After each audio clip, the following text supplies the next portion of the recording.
Friend नमस्कार। जय हिंद दोस्तों। स्वागत है आपका आपके YouTube channel Pratap Kushwaha mathematics में। और आज इस वीडियो में हम शुरू करने वाले हैं जूनियर सुपर टेट की जो वैकेंसी आई हैं, ठीक है, उनके लिए विज्ञान की क्लासेस। ठीक है, तो ये पहला पार्ट है और पहले पार्ट में हम जो टॉपिक वाइज से चलेंगे। पहला टॉपिक है हमारा दैनिक जीवन में विज्ञान, महत्वपूर्ण खोज, महत्व, मानव विज्ञान एवं प्रौद्योगिकी। तो ये क्लास एकदम नई होने वाली है, आपके लिए विशेष होने वाली है, क्योंकि हम जो लाए हैं, ठीक है, जो सिलेबस हम लेके आए हैं, जो पढ़ने के लिए लेके आए हैं, वो हम लेके आए हैं सरकारी स्कूल की बुक्स से। और ये कक्षा 6, 7 और 8 की बुक, तीनों की बुक्स का निचोड़ है, ठीक है, कसार है। जो महत्वपूर्ण चीज़ें हैं वही आपको यहाँ देखने को मिल जाएंगी। इसके लिए आपको उन सारी बस किताबों को विस्तार से पढ़ने की जरूरत नहीं पड़ेगी। जो महत्वपूर्ण बिंदु है वो सारे के सारे हम कवर कर लेंगे इसमें हम पढ़ेंगे दैनिक जीवन में विज्ञान की महत्वपूर्ण देन क्या है, ठीक है। और इसमें हम कृषि के क्षेत्र में पढ़ेंगे, ठीक है, परिवहन के क्षेत्र में पढ़ेंगे, संचार के क्षेत्र में पढ़ेंगे, रक्षा के क्षेत्र में पढ़ेंगे। इसके कई सारे बिंदुओं को हम टॉपिक वाइज कवर करेंगे। और उसमें हम पढ़ेंगे विभिन्न खोजें, विभिन्न वैज्ञानिक, किस वैज्ञानिक को क्या प्राइज मिला है। ये सारी चीज़ों को हम कवर करने वाले हैं, तो वीडियो के अंत तक बने रहिए, एक भी पॉइंट मिस ना कीजिएगा, ठीक है। तो चलते हैं, वीडियो शुरू करते हैं। हमारा पहला ही पॉइंट है दैनिक जीवन में विज्ञान, महत्वपूर्ण खोज, महत्व, मानव विज्ञान एवं प्रौद्योगिकी। तो इसमें हम कवर करने वाले हैं सबसे पहले दैनिक जीवन में विज्ञान, महत्वपूर्ण खोज और महत्व, ठीक है। तो दैनिक जीवन में जो विज्ञान की शुरुआत हमारी होती है वो कैसे होती है। हम किसी घटना विशेष को देखते हैं तो हमारे मन में एक उत्सुकता जागृत होती है। हमारे मन में एक प्रश्न उठता है कि ये कैसे हो रहा है।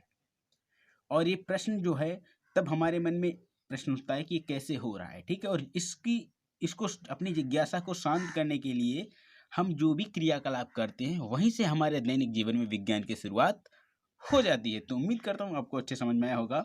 जैसे किसी पेड़ से फल गिरा, ठीक है, या कोई अन्य चीज ऊपर से नीचे गिर रही है, और इसी को देखकर एक वैज्ञानिक थे, महान वैज्ञानिक, जिन्हें कहा जाता है सर आइजैक न्यूटन, ठीक है। और उन्होंने क्या किया, गुरुत्वाकर्षण के नियम की खोज कर दी। किसकी? गुरुत्वाकर्षण का सिद्धांत उन्होंने दे दिया। कौन थे? सर आइजैक न्यूटन थे। और इनका जन्म जर्मनी के लिंकशायर में हुआ था। कहाँ था हुआ था? जर्मनी का एक शहर है लिंकशायर, वहाँ हुआ था। और ये पैदा हुए थे सन 1643 में, ठीक है। ये बहुत ही महत्वपूर्ण चीज़ है, इसलिए मैंने आपको बताया। न्यूटन सर, यहाँ से क्वेश्चन बन सकता है आपके कि गुरुत्वाकर्षण का सिद्धांत किसने दिया था। तो आप समझ जाइए कि सर आइजैक न्यूटन एक वैज्ञानिक थे जो जर्मनी के थे। और इनका जर्मनी के लिंकशायर नामक शहर में जन्म हुआ था और ये 1643 में पैदा हुए थे, ठीक है। और इन्होंने क्या किसका सिद्धांत दिया? गुरुत्वाकर्षण का सिद्धांत इन्होंने दिया, ठीक है। अब इसके बाद हम आगे चलते हैं कि अगर हमारे मन में जो जिज्ञासा उत्पन्न होती है, ठीक है, उसे हम शांत कैसे करते हैं। तो शांत करते हैं वैज्ञानिक विधि से। अब वैज्ञानिक विधि से शांत करते हैं तो उसके कुछ चरण होते हैं, कुछ नियम होते हैं। उन नियमों को जान लेते हैं, ठीक है, क्योंकि इनमें से प्रश्न आपसे पूछ सकता है, वैज्ञानिक विधि का चरण बताइए, और ऑप्शन में आपको दे रखा होगा। तो देखिएगा, आप अपनी जिज्ञासा को शांत करने के लिए वैज्ञानिक विधि एवं उसके चरण। तो पहला विधि है जिज्ञासा। हमारे मन में जो जिज्ञासा उत्पन्न होती है, हमारे मन में जो प्रश्न उत्पन्न होता है, ठीक है, सबसे पहले तो यही तो होता। उसके बाद में क्या होता है कि उस पर प्रश्न जो हमारे मन में उत्पन्न हुआ, ठीक है, उसका क्या क्या कर, उस पर हम करते हैं परिकल्पना करते हैं। क्या करते हैं? परिकल्पना। ये दूसरा पॉइंट हो गया। तीसरा होता है फिर परीक्षण, ठीक है। उसके बाद चौथा आता है निरीक्षण, इसे विश्लेषण भी कहते हैं, इसे वर्गीकरण भी कहते हैं। क्या कहते हैं? वर्गीकरण भी कहते हैं। और फिर आता है अभिलेखन, छठा बिंदु, ठीक है। उसकी हम एक विस्तृत रूपरेखा तैयार करते हैं, ठीक है। और विस्तृत रूपरेखा तैयार करने के बाद, ठीक है, हम उस पर पुनः विचार करते हैं। और पुनः विचार करने के बाद क्या करते हैं, हम निष्कर्ष निकालते हैं। क्या निकालते हैं? निष्कर्ष निकालते हैं। और निष्कर्ष निकालते हैं, उसके बाद फिर हम नए प्रयोग करते हैं, ठीक है। तो ये 8 बिंदु हो गए आपके। सबसे पहले जिज्ञासा प्रश्न करना होता है। फिर दूसरा बिंदु वैज्ञानिक विधि का चरण है परिकल्पना। तीसरा है परीक्षण। चौथा है निरीक्षण, विश्लेषण भी कहते हैं इसे वर्गीकरण भी कहते हैं, ठीक है। और पांचवा है ये अभिलेखन, ठीक है। छठा है ये पुनर्विचार। सातवां है निष्कर्ष निकालना। और आठवां है ये है आपका नए प्रयोग करना। ठीक है, तो उम्मीद करता हूँ आपको ये चीज़ें समझ में आई होंगी कि अगर आप नोट्स बनाना चाहते हैं, ठीक है, तो कॉपी पेन लेके बैठिए। आप जो चीज़ें यहाँ पे मैं नोट कर रखी है, मैं आपको आप इससे नोट कर सकते हैं। अगर आपको नोट्स नहीं बना बनाया अगर चाहिए तो आप हमारे टेलीग्राम से जुड़ सकते हैं, लिंक आपको नीचे डिस्क्रिप्शन में मिल जाएगा। ठीक है, और आप हमारे पास मैसेज करेंगे, मैं आपको फ्री में प्रोवाइड करा दूंगा। ये जो मैंने स्वयं बनाया है, ठीक है, अपना नोट्स मैं आपका शेयर कर सकता हूँ। ठीक है, करूँगा। इसके बाद आगे बढ़ते हैं, दैनिक जीवन में विज्ञान की देन क्या है हमारे। ठीक है, तो दैनिक जीवन में विज्ञान की देन क्या है। दैनिक जीवन, हमारा पूरा जो जीवन है वो विज्ञान पर ही टिका हुआ है। ठीक है, और इसकी देन के कई क्षेत्र हैं। सबसे पहला आता है कृषि का क्षेत्र। ठीक है, दूसरे नंबर पे आता है यातायात का क्षेत्र। ठीक है, तीसरे नंबर पे आता है हमारा चिकित्सा। ठीक है, सॉरी, यातायात का क्षेत्र, फिर आता है मनोरंजन का क्षेत्र, फिर आता है संचार का क्षेत्र, फिर अगला आता है बिंदु चिकित्सा, फिर आता है शिक्षा, और फिर अंतरिक्ष, फिर रक्षा, और उद्योग के क्षेत्र में, ऊर्जा के क्षेत्र में, व्यापार वाणिज्य और ई गवर्नेंस के क्षेत्र में। इन सारे बिंदुओं को हम कवर करने वाले हैं। फिर हम कवर करेंगे विभिन्न भारतीय वैज्ञानिक एवं उनका योगदान, विदेशी वैज्ञानिक और उनका योगदान। ठीक है, ये सारी चीज़ों को कवर करने वाले हैं। तो चैनल को लाइक कर लें, सब्सक्राइब कर लें, बेल आइकन को प्रेस कर लें, और जल्दी जल्दी और सारी वीडियोज हमारी आने वाली हैं इसी पर। ठीक है, तो चलते कृषि के क्षेत्र में देख लेते हैं क्या क्या विज्ञान की देन है।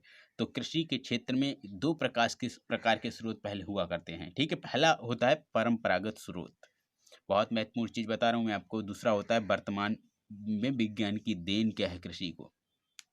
तो जो परंपरागत स्रोत हैं, जिनको पहले से इस्तेमाल करते चले आए हमारे बुजुर्ग लोग, ठीक है, उनको कहते हैं परंपरागत स्रोत।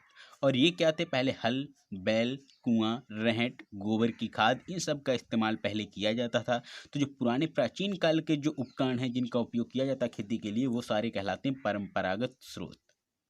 और विज्ञान की देन, तो जो विज्ञान ने नई नई खोजें हुई हैं, ठीक है, उनके फलस्वरूप कृषि में जो उन्नति हुई है, तो उन सारे यंत्रों को क्या कहते हैं, विज्ञान की देन, वर्तमान में स्रोत। ठीक है, और ये है जैसे ट्रैक्टर है, नहरें हैं, ट्यूबवेल है, रासायनिक उर्वरक, उन्नतशील बीज और कीटनाशक, इन सारी चीज़ों का अब इस्तेमाल होता है और कृषि बहुत सारी उन्नतिशील हो गई है। ठीक है, उसके बाद बहुत ही महत्वपूर्ण चीज़ आने वाली है, वो है अभिनव कृषि। बहुत इंपॉर्टेंट टॉपिक है अभिनव कृषि। अभिनव कृषि का मतलब क्या है, ठीक है, तो इसके अंतर्गत क्या होता है, इसके अंतर्गत जैव पीड़क, कीट नियंत्रण विधि एवं नाइट्रीकरण निरोधक का प्रयोग हो रहा है। सौर ऊर्जा को बढ़ावा दिया जा रहा है। सिंचाई के लिए छिड़काव या ड्रिप तंत्र विधि का प्रयोग हो रहा है। ये सब अभिनव कृषि के अंतर्गत हैं। ठीक है, ये अभिनव कृषि के ही अंतर्गत आता है, और इसका उद्देश्य है कृषि क्षेत्र की क्षमता का अत्यधिक दोहन करना।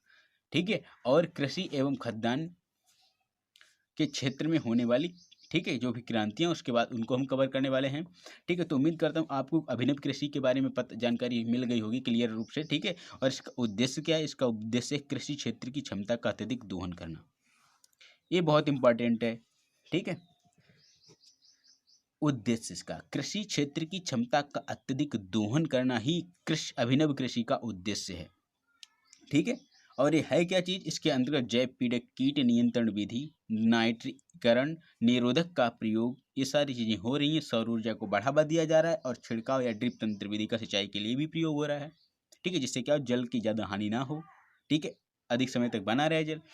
फिर आगे आते हैं जो जो भी हमारी कृषि के लिए क्रांतियाँ हुई हैं, उन पे प्रकाश डालते हैं। ठीक है, बहुत ही महत्वपूर्ण चीज़ें हैं। इनसे तो एक न एक क्वेश्चन बनता है, हर कंपटीशन में, हर किसी प्रतियोगिता में पूछी जाती है, जो भी कॉम्पिटिटिव एग्जाम होते हैं क्रांतियों के बारे में। ठीक है, तो मैंने क्रांतियाँ तो ढेर सारी हुई हैं, लेकिन मैंने उतनी ही इसमें कवर की हैं जो हमें साइंस की बुक्स में, जो बेसिक की साइंस की बुक है, बेसिक की जो प्राइमरी की बुक्स हैं साइंस की, ठीक है, उसमें जो दे रखा है सिर्फ हमने उतना ही कवर किया है, अलग से कुछ नहीं किया है। ठीक है, अगर अलग से जो भी आपको चाहिए, ठीक है, तो आप कमेंट कीजिएगा, मैं आपको जो जो भी जितनी भी क्रांतियाँ हुई उसके लिए एक अलग से वीडियो प्रोवाइड करा दूंगा।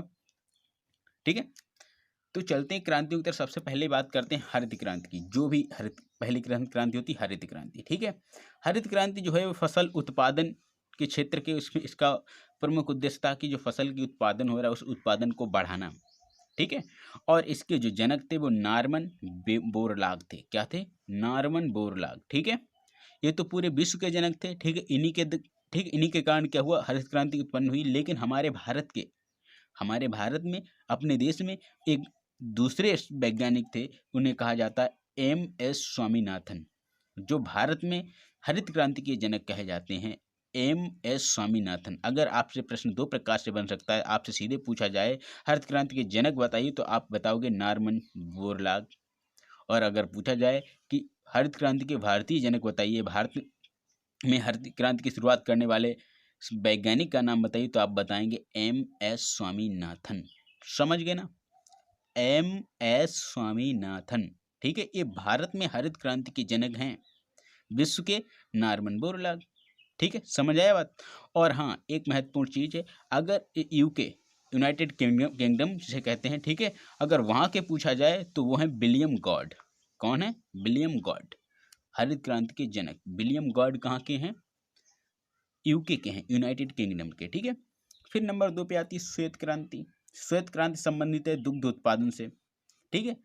दुग्ध उत्पादन से संबंधित है कौन? श्वेत क्रांति। क्योंकि दूध कैसा होता है? सफेद श्वेत होता है, तो वहीं से निकल के आई श्वेत क्रांति। और इसके जो जनक हैं वो डॉक्टर वर्गीस कुरियन हैं। कौन है? डॉक्टर वर्गीस कुरियन। ठीक है। अगली क्रांति है हमारी पीली क्रांति। ठीक है। और ये तिलहन उत्पादन से संबंधित है, पीली, येलो। ठीक है। ये तिलहन मतलब जो जिस ऐसे फसलें जिनसे तेल उत्पादन किया जाता है, जिसे तेल मिलता है, ठीक है, उसकी उत्पादन में वृद्धि के लिए एक क्रांति चलाई गई, जिसका नाम दिया गया पीली क्रांति। और इसके जो जनक हैं वो सैम पित्रोदा हैं। कौन है? सैम पित्रोदा। सैम पित्रोदा। ठीक है। ये पीली क्रांति के जनक हैं। ठीक है। इसके बाद आती है भूरी क्रांति। तो ये उर्वरक उत्पादन के लिए है। ठीक है। किसके लिए फेमस है? उर्वरक, जो भी उर्वरक हैं, ठीक है, जो फसलों में लगाई जाती है उर्वरक, ठीक है, उसके क्षेत्र में इन्होंने विकास किया। तो इसी को कहा जाता है भूरी क्रांति। ठीक है। उर्वरक के, ठीक है, और इसके जनक के बारे में मैंने उसमें नहीं दे रखा था कुछ, ठीक है, तो मैंने इसे छोड़ दिया है। अगर आपको चाहिए तो मैं बता दूंगा अभी, ठीक है, लास्ट में वीडियो के, तो वीडियो के अंत तक बने रहिएगा। 5वीं क्रांति है हमारी नीली क्रांति।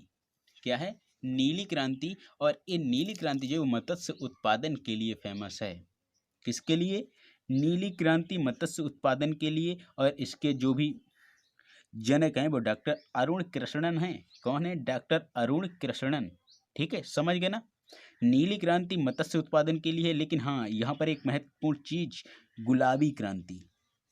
गुलाबी क्रांति पे अगर बात आ जाए तो गुलाबी क्रांति जो है वो झींगा मछली उत्पादन के लिए है। ठीक है। और प्याज के लिए।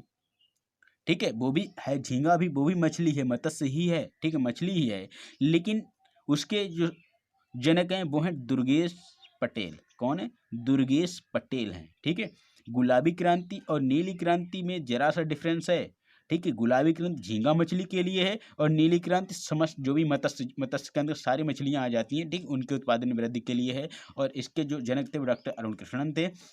और गुलाबी क्रांति के जो झींगा उत्पादन या प्याज उत्पादन में वृद्धि के लिए है, ये इसके जो संस्थापक थे, इसके जो जनक हैं वो दुर्गेश पटेल जी हैं। ठीक है। अब इसके बाद आता है सबसे महत्वपूर्ण एक और, ठीक है, उसे कहा जाता है रजत क्रांति। क्या कहा जाता है? रजत क्रांति। ये अंडा उत्पादन और कुक्कुट पालन के लिए जानी जाती है। कौन सी? रजत क्रांति, अंडा उत्पादन और कुक्कुट पालन के लिए। और इसकी जो जनक है वो इंदिरा गांधी हैं। कौन है? इंदिरा गांधी जी हैं। ठीक है। तो उम्मीद करता हूँ इस जितनी भी क्रांतियाँ आपको जो बेसिक की बुक्स में मिली थी वो मैं आपको कवर करा दी हैं। ठीक है। तो आपको अगर और सारी चाहिए तो आप कमेंट कीजिएगा। ठीक है। और आपको पूरी वीडियो इस पे प्रोवाइड कराई जाएगी। ठीक है। इसको आपको ट्रिक के माध्यम से भी समझाया जाएगा। ठीक है। आपको ऐसी ऐसी ट्रिकें बताई जाएंगी, उसके माध्यम से इन्हें याद भी कराया जाएगा। यहाँ पर मैं ट्रिक बताऊंगा, ठीक है, तो यह कवर नहीं हो पाएगा। ठीक है। तो ये सारी चीज़ें एक साथ नहीं हो सकती।